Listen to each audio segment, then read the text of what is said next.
Good morning everyone. നമ്മളിന്നൊരു learning video ആയിട്ടാണ് വന്നിരിക്കുന്നത്. Mcomൻ്റെ സിലബസിൽ ഫസ്റ്റ് സെമസ്റ്ററിൽ നമുക്ക് പഠിക്കാനുള്ള ഓർഗനൈസേഷൻ ബിഹേവിയർ എന്ന പേപ്പറാണ് നമ്മൾ നോക്കാൻ പോകുന്നത്. അതിനകത്ത് ഫസ്റ്റ് മൊഡ്യൂളിലെ കുറച്ച് portions, meaning, definition, nature, key elements, ഇത്രയും കാര്യങ്ങളാണ് നമ്മൾ ഇന്നത്തെ ഈ ഒരു വീഡിയോയിൽ പറയാൻ പോകുന്നത്. ഓക്കെ, ഓർഗനൈസേഷൻ ബിഹേവിയർ എന്ന് പറഞ്ഞു കഴിഞ്ഞിട്ടുണ്ടെങ്കിൽ ഒരു ഓർഗനൈസേഷനിലെ ആളുകളുടെ ഹ്യൂമൻ ബിഹേവിയറിനെ അണ്ടർസ്റ്റാൻഡ് ചെയ്യാനും പ്രഡിക്റ്റ് ചെയ്യാനും അതുപോലെ തന്നെ കൺട്രോൾ ചെയ്യാനുമുള്ളൊരു മെക്കാനിസമാണ്. അപ്പം അതിനകത്ത് നമ്മൾ പറയുന്നത് ഓർഗനൈസേഷൻ ബിഹേവിയറിൻ്റെ അകത്ത് ഒരു ഓർഗനൈസേഷനിലെ ആളുകളുടെ, അത് ഇൻഡിവിജ്വൽസ് ആകാം അതുപോലെ തന്നെ ഗ്രൂപ്പ് ആകാം, അവരുടെ ബിഹേവിയറിനെ ഇൻവെസ്റ്റിഗേറ്റ് ചെയ്യാനുള്ള ഒരു ഫീൽഡ് ഓഫ് സ്റ്റഡിയാണ്. അവർ എങ്ങനെയായിരിക്കും ഒരു ഓർഗനൈസേഷനിൽ ഒരു സിറ്റുവേഷനിൽ ബിഹേവ് ചെയ്യുന്നത്, അല്ലെങ്കിൽ അവർ പ്രതികരിക്കുന്നത് എങ്ങനെയായിരിക്കുമെന്ന് നമുക്ക് മനസ്സിലാക്കാൻ വേണ്ടി അതിനെപ്പറ്റി ഇൻവെസ്റ്റിഗേഷൻ നടത്തുന്ന ഒരു ഫീൽഡ് ഓഫ് സ്റ്റഡിയാണ് നമ്മുടെ OB എന്ന് പറയുന്നത്. അതുപോലെ തന്നെ നമ്മൾ പറയും ഒരു ഓർഗനൈസേഷൻ സ്ട്രക്ചറിൽ നമ്മുടെ ഹ്യൂമൻ ബിഹേവിയറിൻ്റെ ഇമ്പാക്റ്റ് എന്താണെന്ന് മനസ്സിലാക്കാനും നമ്മുടെ ഡെഫിനേഷനിൽ അങ്ങനെയാണ് പറയുന്നത്. ഒരു ഓർഗനൈസേഷൻ സ്ട്രക്ചറിൽ ഹ്യൂമൻ ബിഹേവിയറിൻ്റെ ഇമ്പാക്റ്റ് എന്താണെന്ന് മനസ്സിലാക്കാനും നമ്മുടെ OB നമ്മളെ ഹെൽപ്പ് ചെയ്യും. അതുപോലെ തന്നെ നമ്മൾ പറയും ഒരു ഓർഗനൈസേഷൻ്റെ ഇഫക്റ്റീവ്നെസ്സിന് വേണ്ടി, അല്ലെങ്കിൽ ആ ഓർഗനൈസേഷൻ്റെ ഇഫക്റ്റീവ്നെസ് അച്ചീവ് ചെയ്യാൻ വേണ്ടിയിട്ട് നമ്മുടെ നോളജ്, നമുക്ക് അവൈലബിൾ ആയിട്ടുള്ള ഓർഗനൈസേഷനിലെ ഇൻഫോർമേഷൻ അല്ലെങ്കിൽ നോളജ് എങ്ങനെ ഇംപ്ലിമെൻറ്റ് ചെയ്യാം, അല്ലെങ്കിൽ എങ്ങനെ ആപ്ലിക്കേഷൻ നടത്താം, അല്ലെങ്കിൽ ആപ്ലിക്കേഷൻ ഓഫ് നോളജ് എങ്ങനെയാണ് കൊണ്ടുവരേണ്ടത്, അതാണ് നമ്മുടെ ഓർഗനൈസേഷൻ ബിഹേവിയറിൽ പറയുന്നത് എന്നാണ് ഈ ഡെഫിനിഷൻ്റെ അകത്ത് നമ്മളോട് പറയുന്നത്. അപ്പം പ്രധാനമായിട്ടും OBനെ പറ്റി പറയുമ്പം നമ്മൾ ഓർത്തിരിക്കേണ്ടത് ഇതാണ്: ഓർഗനൈസേഷൻ എന്ന് പറയുന്നത് ഒരു സ്ട്രക്ചറാണ്, അതിന് ഒന്നും ചെയ്യാൻ പറ്റില്ല. ഓർഗനൈസേഷനിൽ എപ്പോഴും ഡെസിഷൻ മേക്കിംഗ് നടത്തുന്നതും അതുപോലെ ബാക്കി എല്ലാ കാര്യങ്ങളും ചെയ്യുന്നത് അവിടുത്തെ ഹ്യൂമനാണ്, അവിടുത്തെ ആളുകളാണ്.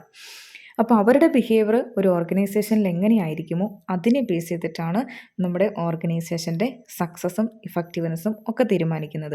അതുകൊണ്ട് തന്നെ നമ്മൾ എപ്പോഴും 3 കൊടുത്ത് പറയുന്ന ഒരു കാര്യമാണ് ഓർഗനൈസേഷൻ ബിഹേവിയർ എന്ന് പറഞ്ഞു കഴിഞ്ഞിട്ടുണ്ടെങ്കിൽ understanding, prediction and control of human behaviour in an organisation.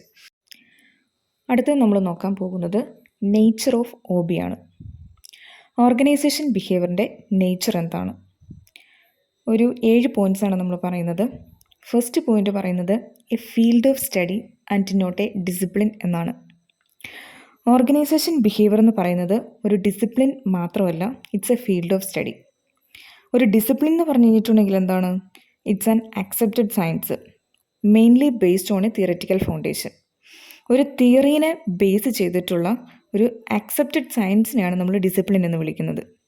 പക്ഷേ ഓർഗനൈസേഷൻ ബിഹേവിയറിൻ്റെ അകത്ത് ഇതല്ല ഉള്ളത്. ഓർഗനൈസേഷൻ ബിഹേവിയർ ഒരിക്കലും ഒരു സ്പെസിഫിക് ആയിട്ടുള്ള തിയററ്റിക്കൽ ബാക്ക്ഗ്രൗണ്ടിനെ ബേസ് ചെയ്തിട്ടുള്ളൊരു കാര്യമല്ല, അത് പ്രാക്ടിക്കലായിട്ടുള്ള കാര്യമാണ്. ഒരു ഓർഗനൈസേഷനിൽ ആളുകൾ എങ്ങനെ ബിഹേവ് ചെയ്യും എന്ന് നമ്മൾ പ്രാക്ടിക്കലി അപ്ലൈ ചെയ്യുന്ന ഒരു കാര്യമാണ്. അതുകൊണ്ട് തന്നെ നമ്മൾ പറയും OB is a field of study, not a discipline. രണ്ടാമത്തെ പോയിന്റ് നേച്ചറിനകത്ത് നമ്മൾ പറയുന്നത് it's an inter disciplinary approach. Inter disciplinary approach എന്ന് പറഞ്ഞു കഴിഞ്ഞിട്ടുണ്ടെങ്കിൽ എന്താ? ഒരു ഡിസിപ്ലിൻ എന്ന് പറഞ്ഞു കഴിഞ്ഞിട്ടുണ്ടെങ്കിൽ നമ്മുടെ ഒരു സബ്ജക്റ്റാണ്, അല്ലെങ്കിൽ ഒരു തിയററ്റിക്കൽ ഫ്രെയിംവർക്കാണ്. ഇതിനകത്ത് OBക്കകത്ത് നമുക്ക് സെപ്പറേറ്റ് ബ്രാഞ്ചസ് ഓഫ് ലേണിംഗ് വരുന്നുണ്ട്. അതിനകത്ത് നമ്മൾ ഹ്യൂമൻ റിസോഴ്സ് മാനേജ്മെൻറ്റ് HRMൽ നിന്ന് നമ്മൾ കുറേ പോർഷൻസ് എടുത്തിട്ടുണ്ട്. അതുപോലെ നമ്മുടെ ബിസിനസ് മാനേജ്മെൻറ്റിൽ നിന്നുണ്ട്, ഹ്യൂമാനിറ്റീസിൽ നിന്നുണ്ട്, ആന്ത്രോപോളജിയിൽ നിന്നുണ്ട്, സയൻസിൽ നിന്നുണ്ട്, ടെക്നോളജിയിൽ നിന്നുണ്ട്. അങ്ങനെ ഒരുപാട് കാര്യങ്ങൾ ഇതിൻ്റെ അകത്ത് നമ്മൾ ഇൻക്ലൂഡ് ചെയ്തിട്ടുണ്ട്. അതുകൊണ്ട് നമ്മൾ പറയും OB is an inter disciplinary approach. ഇനി അടുത്ത ഒരു കാര്യം നേച്ചറായിട്ട് നമ്മൾ പറയുന്നത് ഇറ്റ്സ് ആൻ അപ്ലൈഡ് സയൻസ്. എന്താ സയൻസിൻ്റെ ആപ്ലിക്കേഷൻ എന്ന് പറഞ്ഞു കഴിഞ്ഞിട്ടുണ്ടെങ്കിൽ നമുക്ക് നിലവിലുള്ള ഒരു എക്സിസ്റ്റിംഗ് ആയിട്ടുള്ള ഒരു സയൻറ്റിഫിക് നോളജിനെ അപ്ലൈ ചെയ്യുന്ന പ്രാക്ടിക്കൽ സിറ്റുവേഷൻസാണ് ഓർഗനൈസേഷൻ ബിഹേവിയറിലുള്ളത്.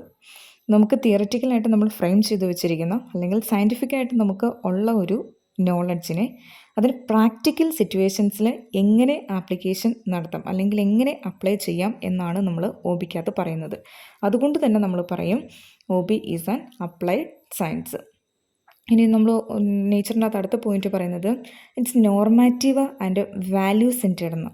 നോർമാറ്റീവ് എന്ന് പറഞ്ഞിട്ടുണ്ടെങ്കിൽ ഒരു മാനദണ്ഡത്തിനെ ബേസ് ചെയ്ത് എന്നാണല്ലോ നമ്മൾ മീൻ ചെയ്യുന്നത്. അപ്പോൾ ഇതിനകത്ത് നമ്മൾ പറയും അങ്ങനെ ഒരു പ്രത്യേകിച്ചൊരു മാനദണ്ഡത്തിനെ ബേസ് ചെയ്തിട്ട് ആണ് നമ്മൾ പറയുന്നത്. ദാറ്റ് മീൻസ് ഒരു അപ്ലൈഡ് റിസർച്ചിനെ അതിൻ്റെ ഫൈൻഡിങ്സ് നമ്മൾ എങ്ങനെ കൊണ്ടുവരും, നമ്മളൊരു കാര്യം സ്റ്റഡി ചെയ്ത് കഴിഞ്ഞിട്ടുണ്ടെങ്കിൽ, ഒരു കാര്യത്തിനെപ്പറ്റി പഠിച്ചു കഴിഞ്ഞിട്ടുണ്ടെങ്കിൽ നമ്മൾ അതിൻ്റെ അകത്ത് എങ്ങനെയാണ് അതിൻ്റെ ആപ്ലിക്കേഷൻ കൊണ്ടുവരുന്നത് എന്നും കൂടി നമ്മളെവിടെ പറയുന്നുണ്ട്, ഒ ബിക്കകത്ത് പറയുന്നുണ്ട്. അതിൻ്റെ കൂടെ നമ്മൾ പറഞ്ഞൊരു കാര്യമാണ് വാല്യൂ സെൻറ്റേഡ്. വാല്യൂ സെൻറ്റേഡ് എന്ന് പറഞ്ഞു കഴിഞ്ഞിട്ടുണ്ടെങ്കിൽ നമ്മൾ ഓരോ ഹ്യൂമൻ ബീയിങ്സിൻ്റെയും വാല്യൂസ് എങ്ങനെയായിരിക്കും, ഡിഫറെൻ്റ് ആയിരിക്കും. അപ്പോൾ അവരുടെ വാല്യൂ സിസ്റ്റം, ഒരു ഓർഗനൈസേഷനിലെ ഹ്യൂമൻ ബിഹേവിയറിൻ്റെ വാല്യൂ സിസ്റ്റം എങ്ങനെയാണോ അതും കൂടി ബേസ് ചെയ്തിട്ടായിരിക്കും ഈ ഓർഗനൈസേഷൻ ബിഹേവിയർ നമ്മൾ തീരുമാനിക്കപ്പെടുന്നത്. ഇനി അടുത്ത പോയിന്റ് നമ്മൾ പറയുന്നത് ഹ്യൂമനിസ്റ്റിക് ആൻഡ് ഒപ്റ്റിമിസ്റ്റിക് എന്നാണ്. എന്താ ഹ്യൂമനിസ്റ്റിക് എന്ന് പറഞ്ഞു കഴിഞ്ഞിട്ടുണ്ടെങ്കിൽ നമ്മൾ ഹ്യൂമൻ ബീയിങ്സിന് ഇമ്പോർട്ടൻസ് കൊടുക്കുന്നതിന്, മാനുഷികത എന്നൊക്കെ നമ്മൾ പറയില്ലേ, അതിനെയാണ് നമ്മൾ ഹ്യൂമനിസ്റ്റിക് എന്നതുകൊണ്ട് ഉദ്ദേശിക്കുന്നത്. അവിടെ നമ്മൾ ഇമ്പോർട്ടൻസ് കൊടുക്കുന്നത് ഹ്യൂമൻ ബീയിങ്സിൻ്റെ തിങ്കിങ്ങിനും ഫീലിങ്ങിനുമാണ്. അവരെന്താണ് ഒരു ഓർഗനൈസേഷനിൽ ചിന്തിക്കുന്നത്, അതുപോലെ തന്നെ ഒരു ഓർഗനൈസേഷനിൽ നിന്ന് അവർക്ക് ഫീൽ ചെയ്യുന്നത് എന്താണ്, ഈ രണ്ട് കാര്യങ്ങൾക്കാണ് നമ്മൾ ഈ ഹ്യൂമനിസ്റ്റിക് അപ്രോച്ചിൻ്റെ അകത്ത് ഇമ്പോർട്ടൻസ് കൊടുക്കുന്നത്. പിന്നെ നമ്മൾ പറയും ഒപ്റ്റിമിസ്റ്റിക് അപ്രോച്ച് എന്ന്. ഒപ്റ്റിമിസ്റ്റിക് എന്ന് പറഞ്ഞാൽ ശുഭാപ്തി വിശ്വാസം എന്നൊക്കെയാണല്ലോ നമ്മൾ ഉദ്ദേശിക്കുന്നത്. അതിനകത്ത് നമ്മുടെ ഓർഗനൈസേഷനിലെ ആളുകളെല്ലാവരും ഇൻഡിപെൻഡൻ്റ് ആണ്, അല്ലെങ്കിൽ അവർ ക്രിയേറ്റീവാണ്, പ്രൊഡക്റ്റീവാണ് എന്നൊക്കെ നമ്മുടെ ഓർഗനൈസേഷന് ഉള്ള ഒരു ശുഭാപ്തി വിശ്വാസം, അതും കൂടി എന്തിൻ്റെ അകത്ത് ഇൻവോൾവ് ആണ്, നമ്മുടെ ഓർഗനൈസേഷൻ ബിഹേവിയറിൻ്റെ അകത്ത് ഇൻവോൾവ് ആണ്. ഇനി അടുത്ത പോയിന്റ് നമ്മൾ പറയും it's oriented towards organisational objectives. നമ്മൾ എപ്പോഴും ഇമ്പോർട്ടൻസ് കൊടുക്കേണ്ട ഒരു കാര്യമാണ് എന്ത്, ഓർഗനൈസേഷൻ്റെ ഒബ്ജക്റ്റീവ്സ്. ഓർഗനൈസേഷൻ്റെ ഒബ്ജക്റ്റീവ്സ് എന്താണോ അതിന് നമ്മൾ ഇമ്പോർട്ടൻസ് കൊടുത്തേ പറ്റുള്ളൂ. ഒരു ഓർഗനൈസേഷൻ്റെ അൾട്ടിമേറ്റ് എയിം എന്ന് പറയുന്നത് തന്നെ എന്താണ്, അതിൻ്റെ ഒബ്ജക്റ്റീവ്സ് അറ്റൻഡ് ചെയ്യുക എന്നുള്ളതാണ്. So it's an important nature of organisation behaviour. Last point നമ്മൾ പറയുന്നത് it's A total system approach. എന്താ ടോട്ടൽ സിസ്റ്റം അപ്രോച്ച് എന്ന് പറഞ്ഞു കഴിഞ്ഞിട്ടുണ്ടെങ്കിൽ നമ്മുടെ ഓർഗനൈസേഷൻ്റെ ഫങ്ഷനിങ്ങിനെ അഫക്റ്റ് ചെയ്യുന്ന എല്ലാ വേരിയബിൾസും എല്ലാ സിസ്റ്റംസും കൂടി ഒരുമിച്ച് കൂടുന്നതാണ് എന്തെന്ന് പറയുന്നത്, നമ്മുടെ ഓർഗനൈസേഷൻ ബിഹേവിയർ എന്ന് പറയുന്നത്. കാരണം ഒരു ഓർഗനൈസേഷൻ്റെ എല്ലാ തലത്തിലും എല്ലാ ലെവലിലും ആരുണ്ട്, ഹ്യൂമൻ ബീയിങ്സ് ഉണ്ട്. അവരുടെ ആറ്റിറ്റ്യൂഡും ബിഹേവിയറും അവിടെ ഡിഫറൻ്റ് ആയിരിക്കും, ചേഞ്ച് ചെയ്തുകൊണ്ടിരിക്കും. അതുകൊണ്ട് തന്നെ നമ്മൾ പറയും it's A system, total system approach. എൻ്റെ റീസൺ ഞാൻ പറഞ്ഞു, നമുക്ക് ഓർഗനൈസേഷൻ്റെ ഫങ്ഷനിങ്ങുമായിട്ട് ബന്ധപ്പെട്ട എല്ലാ വേരിയബിൾസും കൂടി ഇൻ്റഗ്രേറ്റ് ചെയ്താൽ, അല്ലെങ്കിൽ എല്ലാ വേരിയബിൾസും കൂടി ചേരുമ്പോഴാണ് ഒരു ഓർഗനൈസേഷൻ ഒരു ബിഹേവിയർ ഉണ്ടാകുന്നത്. അതുകൊണ്ട് ഇത്രയൊക്കെയാണ് നമ്മൾ എന്തായിട്ട് പറയുന്നത്, നമ്മുടെ ഓർഗനൈസേഷൻ ബിഹേവിയറിൻ്റെ നേച്ചറായിട്ട് പറയുന്നത്. ഇനി നമ്മൾ നോക്കാൻ പോകുന്നത് key elements of O B ആണ്. ഓർഗനൈസേഷൻ ബിഹേവിയറിനെ അഫക്റ്റ് ചെയ്യുന്ന ഇമ്പോർട്ടൻ്റ് എലമെൻറ്റ്സ് ഏതൊക്കെയാണ്? 4 നമ്മൾ കീ എലമെൻറ്റ്സ് ആയിട്ട് പറയുന്നത്. People, structure, technology and environment. ആദ്യത്തെ എലമെൻറ്റ് പീപ്പിൾ. പീപ്പിൾ എന്ന് പറഞ്ഞിട്ടുണ്ടെങ്കിൽ എന്താണ്, ഒരു ഓർഗനൈസേഷൻ്റെ ഉള്ളിലുള്ള ഇൻറ്റേർണൽ സോഷ്യൽ സിസ്റ്റത്തിനെയാണ് നമ്മൾ എന്നാന്ന് പറയുന്നത്, പീപ്പിൾ എന്ന് പറയുന്നത്. അതുപോലെ പീപ്പിൾ എന്ന് പറഞ്ഞിട്ടുണ്ടെങ്കിൽ അത് ഇൻഡിവിജ്വൽസും ആകാം, ഗ്രൂപ്പും ആകാം. ഇൻഡിവിജ്വൽ ആയിട്ടുള്ള ബിഹേവിയറിനെ നമ്മൾ ഫേസ് ചെയ്യേണ്ടതായിട്ട് വരും, അതുപോലെ തന്നെ ഗ്രൂപ്പ് ബിഹേവിയറിനെ നമ്മൾ ഫേസ് ചെയ്യേണ്ടതായിട്ട് വരും. നമ്മൾ പറയും ഓർഗനൈസേഷൻ ബിഹേവിയറിൻ്റെ അകത്ത് ഏറ്റവും ഇമ്പോർട്ടൻ്റ് ആയിട്ടുള്ള, അല്ലെങ്കിൽ ഏറ്റവും കൂടുതൽ റെലവൻസ് ഉള്ള ഒരു ഫാക്ടറാണ്, എലമെൻ്റാണ് പീപ്പിൾ എന്ന് പറയുന്നത്.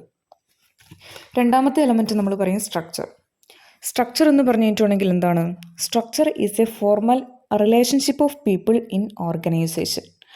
ഓർഗനൈസേഷനിലുള്ള ആളുകളുടെ ഫോർമൽ റിലേഷൻഷിപ്പിനെയാണ് നമ്മൾ ഓർഗനൈസേഷൻ സ്ട്രക്ചർ എന്നതുകൊണ്ട് ഉദ്ദേശിക്കുന്നത്. ആ റിലേഷൻഷിപ്പ് എങ്ങനെയാണോ അതും നമ്മുടെ ഓർഗനൈസേഷൻ ബിഹേവിയറിനെ അഫക്റ്റ് ചെയ്യുന്ന ഫാക്ടറാണ്. അടുത്തത് നമ്മൾ പറയും technology. What is technology? Day by day change ചെയ്തുകൊണ്ടിരിക്കുന്ന ഇന്നവേറ്റീവ് ആയിട്ടുള്ള കാര്യങ്ങളെയാണ് നമ്മൾ എന്നാന്ന് പറയുന്നത് ടെക്നോളജി കൊണ്ട് ഉദ്ദേശിക്കുന്നത്. ഓരോ ദിവസവും എന്ത് മാറിക്കൊണ്ടിരിക്കും, നമ്മുടെ ടെക്നോളജി ചേഞ്ച് ചെയ്തുകൊണ്ടിരിക്കും. അപ്പോൾ ആ ടെക്നോളജി ചേഞ്ച് ചെയ്യുന്നതിനനുസരിച്ച് നമ്മുടെ ഓർഗനൈസേഷനിലെ ആളുകളുടെ ബിഹേവിയറും മാറ്റം വരും. എങ്ങനെയാണെന്ന് ചോദിച്ചിട്ടുണ്ടെങ്കിൽ, ഒരു പുതിയ ടെക്നോളജി വരുമ്പം കുറച്ച് ആളുകൾക്ക് ആ ടെക്നോളജി പെട്ടെന്ന് അപ്ഡേറ്റ് ചെയ്യാൻ അല്ലെങ്കിൽ അതിലേക്ക് മാറാനായിട്ട് പറ്റില്ല. അപ്പോൾ അവർക്കൊരു നെഗറ്റീവ് ബിഹേവിയർ ഉണ്ടാകും. അറ്റ് ദി സെയിം ടൈം നമുക്ക് ബാക്കി കമ്പനികളിലും ബാക്കി ഓർഗനൈസേഷനിലും നല്ല ടെക്നോളജി അവൈലബിൾ ആവുകയും നമുക്കില്ലാണ്ട് വരികയും ചെയ്യുമ്പം കുറച്ചും കൂടി ഇന്നൊവേറ്റീവ് ആയിട്ടുള്ള ഹ്യൂമൻസ് അല്ലെങ്കിൽ നമ്മുടെ പീപ്പിളിനെ സംബന്ധിച്ചിടത്തോളം അത് ബുദ്ധിമുട്ടാകും. അപ്പോൾ ടെക്നോളജിക്ക് നമ്മുടെ ഓർഗനൈസേഷൻ സ്ട്രക്ചറിൻ്റെ അകത്ത് വളരെയധികം ഇമ്പോർട്ടൻസ് ഉണ്ട്. പിന്നെ അടുത്ത ലാസ്റ്റ് നമ്മുടെ പറയുന്ന ഫാക്ടറാണ്, കീ ഫാക്ടറാണ് നമ്മുടെ എൻവയോൺമെൻറ്റ് എന്ന് പറയുന്നത്. എൻവയോൺമെൻറ്റിൻ്റെ അകത്ത് നമുക്കറിയാവുന്നതുപോലെ തന്നെ ഓർഗനൈസേഷൻ്റെ ഇൻറ്റേർണൽ ആൻഡ് എക്സ്റ്റേണൽ എൻവയോൺമെൻറ്റിനെയാണ് നമ്മൾ ഉദ്ദേശിക്കുന്നത്.